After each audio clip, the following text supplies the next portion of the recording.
Assalamualaikum warahmatullahi wabarakatuh. Sebelumnya izin memperkenalkan diri kembali terlebih dahulu. Perkenalkan, nama saya Anggi Rizky Fadilah dari kelas 11 DKV 3. Pada kesempatan kali ini, saya akan memaparkan mengenai refleksi pada pembelajaran pekan ketiga tentang materi ide-ide pembuatan video. Dan tak lupa yang saya hormati guru pembimbing atau guru pengampu Bapak Dede Alamsah SPD. Pada kesempatan kali ini, saya juga akan menjelaskan seberapa jauh saya memahami mengenai materi di pekan ketiga ini. Dalam bab ini, saya mempelajari bahwa dunia videografi ternyata sangat luas dan penuh kreativitas. Tidak hanya soal teknik dan alat saja, tetapi juga tentang bagaimana kita bisa menghadirkan ide menarik yang mampu membuat penonton menikmati video yang kita buat. Dari seluruh materi, ada beberapa hal baru dan penting yang benar-benar memberi saya wawasan lebih luas. Yang pertama adalah tentang video keahlian atau tutorial.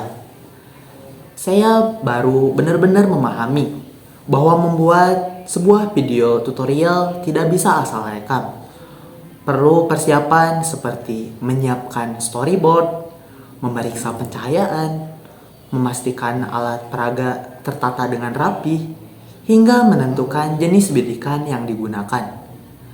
Dari materi ini, saya belajar bahwa kerapihan dan kejelasan sangat menentukan apakah penonton bisa mengikuti instruksi dengan baik dari saya atau tidak. Kemudian ada bagian tentang video khayalan dan ini menurut saya salah satu materi paling menyenangkan. Di sini kita diajak berkreasi membuat dunia baru menggunakan barang-barang sederhana seperti kardus, karet warna, glitter, atau bahkan tali. Saya baru menyadari bahwa video kreatif tidak harus mahal. Akan tetapi membutuhkan imajinasi, misalnya membuat planet dari karet gelang atau roket dari barang bekas.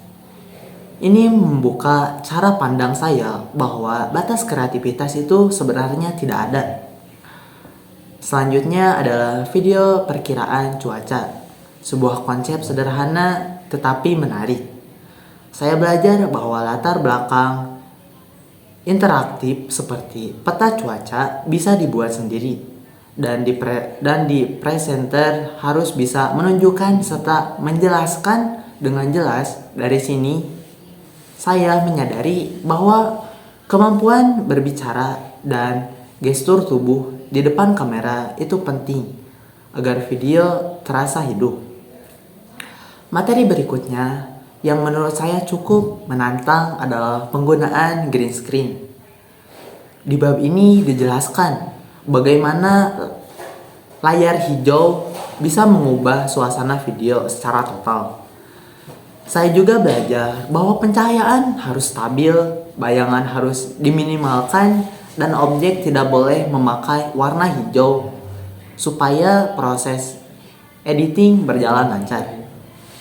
Ini membuat saya menjadi lebih mengerti bagaimana video-video profesional bisa menempatkan objek di lokasi yang sebenarnya tidak ada. Bagian lainnya yang menarik adalah teknik oversize atau membuat objek tampak besar dan kecil hanya dengan mengatur posisi kamera. Saya baru sadar bahwa ilusi visual seperti ini ternyata tidak memerlukan edit rumit. Cukup bermain sudut dan jarak kamera. Menarik sekali melihat bagaimana perspektif bisa mengubah realitas dalam sebuah video. Selain itu, saya juga mempelajari tentang video hewan peliharaan. Walaupun terlihat mudah, membuat video hewan ternyata perlu teknik seperti menjaga fokus, mengecek exposure, serta memastikan kamera stabil. Hal ini memberi saya pengalaman bahwa video lucu yang viral sebenarnya tetap dibuat dengan perencanaan dan teknik yang tepat. Bagian yang cukup rumit akan tetapi seru adalah stop motion. Saya belajar bahwa gerakan kecil yang diambil dari frame by frame bisa menciptakan animasi yang hidup, seperti saat membuat mobil balap atau karakter yang bergerak sendiri. Ini mengajarkan saya kesabaran, ketelitian, dan pentingnya konsistensi dalam pengambilan gambar atau video. Kemudian ada video unboxing, salah satu genre yang paling populer di YouTube. Dari materi ini saya memahami bahwa video unboxing tidak hanya membuka kotak, akan tetapi juga harus menjelaskan fitur, menunjukkan detail produk dengan jelas, dan tetap menjaga agar video tidak terlalu panjang. Saya jadi tahu bahwa penyampaian yang jujur dan natural adalah kunci utama agar penonton percaya dari video kita. Saya juga belajar mengenai video time-lapse. Tentang teknik ini mengajarkan saya bahwa waktu bisa dipercepat dan menghasilkan efek visual yang menarik, seperti matahari terbenam atau proses penggambar. Di sini saya belajar pentingnya tripod, kestabilan, serta pemilihan momen yang tepat. Yang terakhir adalah blooper, yaitu bagian lucu dari kesalahan selama pembuatan video. Walaupun terkadang bagian ini membuat saya paham bahwa kesalahan pun bisa menjadi hiburan jika disusun dengan baik. Blooper juga menunjukkan sisi manusiawi dari proses produksi. Secara keseluruhan, materi pada pekan ketiga ini sangat bermanfaat untuk saya.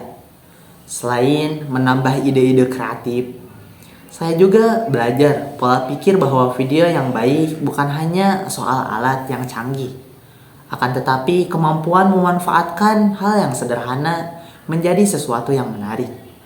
Saya merasa materi ini menambah rasa kepercayaan diri saya untuk mencoba berbagai jenis video dan bereksperimen lebih jauh lagi.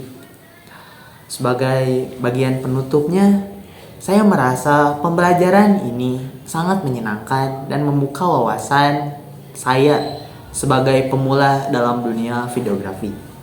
Terima kasih kepada Bapak Guru yang sudah membimbing saya sampai memahami materi ini dengan jelas.